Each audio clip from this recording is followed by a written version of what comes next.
Well, I guess the best place to start with a course on virtual computing is to first establish an understanding of exactly what virtual computing is. And for most people, it really equates to the ultimate in software modeling of real-world objects.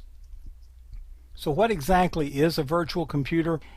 Here's a good definition from somewhere on the internet. It's a tightly isolated software container. So think of it as a window that runs in our operating system, that inside that window can run its own operating systems and applications as if it were a physical computer itself. Now the best way to see this is I'm just going to jump out and bring up a VMware workstation, and notice I have installed Windows XP Professional in here. Now I've got this running at 640 by 480 so that you can see it, but notice as I move this window around, inside here you can see a fully functioning version of Windows XP. So I can go to my documents inside here, and I can move around, and I can look at my music, and I can see sample music, and I can close this out. Notice I can right click, and I'm seeing the actual choices that I would see in XP, because XP is running inside this window right here as if it is an actual physical machine. Now that's pretty cool stuff, right? You also hear a virtual computer referred to as a virtual machine. So this is also known as virtual machines,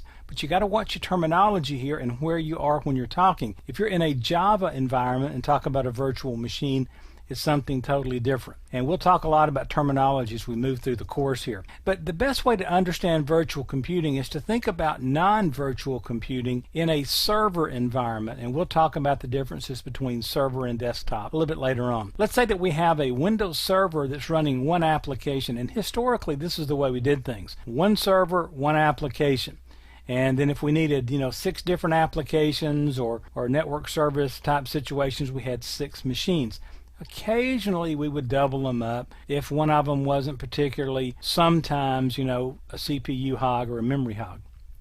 So we've got a Windows server with one application, then we've got another Windows server with 2 applications on that. Then we've got a Linux server with an application, and then we've got another Linux server with 3 applications. So this is what our server room looks like. So we're having to maintain 4 servers with each different applications on each server, and we get into KVM switches and all that sort of thing to keep up with everything. Well, if we were to virtualize that environment, notice we could use one server, and we could have the Windows server running in a virtual machine environment, just like I just demonstrated a few minutes ago with the XP machine. Then we could have a second Windows server running 2 applications in a virtual environment, the Linux server with 1 application, then the Linux server with 3 applications, and these are all on this one machine right here. Now that's pretty cool stuff. Notice how much less complex we are as far as hardware. We're also getting full efficiency off of the processor and the memory here, and so that is in essence virtual computing. Now that's virtual computing at the server level, where most of us are going to live our lives, is right here. Virtual computing down at the end user level, and here you see a MacBook Pro, or a picture of a MacBook Pro, and within the MacBook Pro, now there's lots of things to like about Apple products and the Mac operating system, and Snow Leopard and Lion and on, but yet there's still, it's a Windows world. Like it or not, most business applications run on the Windows platform. And so what we can do is we can use virtual computing products like VMware and Parallels and all these other things to load a Windows operating system into a virtual environment on the Apple operating system. And so this is some really neat stuff. So virtual computing is simply virtualizing a machine within a window. So we're running an operating system within an operating system. And what's unique and cool about this is this operating system right here. And notice this also is a picture, looks like XP.